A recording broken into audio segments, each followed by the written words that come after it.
I feel as though I was shaped and molded for this job. I was very close to my grandmother. She was a diabetic and I helped her every way that I could. Once she passed, I just really wanted to continue helping people. I love what I do. First thing in the morning, you have to complete QCs, also known as quality controls. We have to do quality controls on all of the equipment that we will use for the day. We can also complete urine analysis in office, so we have to do a QC on that machine. We can check patients' glucose level, so we have to do quality control on our glucometer before we can run a test.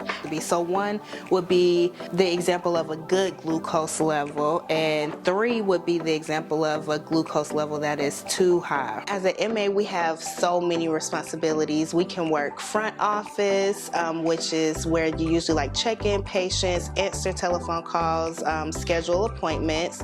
You can also work back office, which is more so clinical, and you administer vaccines, immunizations. You also help the doctors with any procedures that they need, and you take vitals and room the patients. So you can also draw blood once the doctor puts in the order.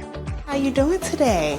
I usually like to tell people that we can do the same thing as LPNs in the state of North Carolina, except for starting IV or discontinuing an IV. So once the patient comes in the room, I ask them if they're in any pain today, and I ask them to rate it on a scale of 1 to 10. What outcome are they looking for in this visit? What do they want the doctor to address?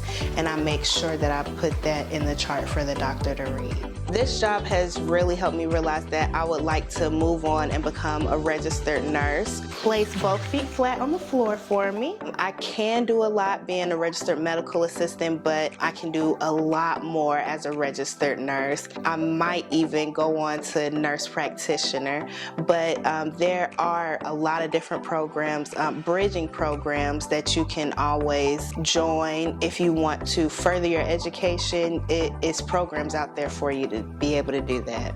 That's just checking your heart rate and your oxygen levels. I volunteered at the hospitals during the summertime. Cape Fear Valley even has a junior volunteer program for 16-year-olds and older where they can volunteer at the hospital. Sometimes your high schools will have different health program clubs that you can join, and they give you a lot of background on the healthcare field. Even the community colleges in your area, you can become a dual enrolled student junior and senior year and begin taking college courses. The advice that I would give someone is commit. If you know that this is what you want to do and you love helping people, commit to that, make a plan, and follow that plan through. Follow your heart and listen to yourself.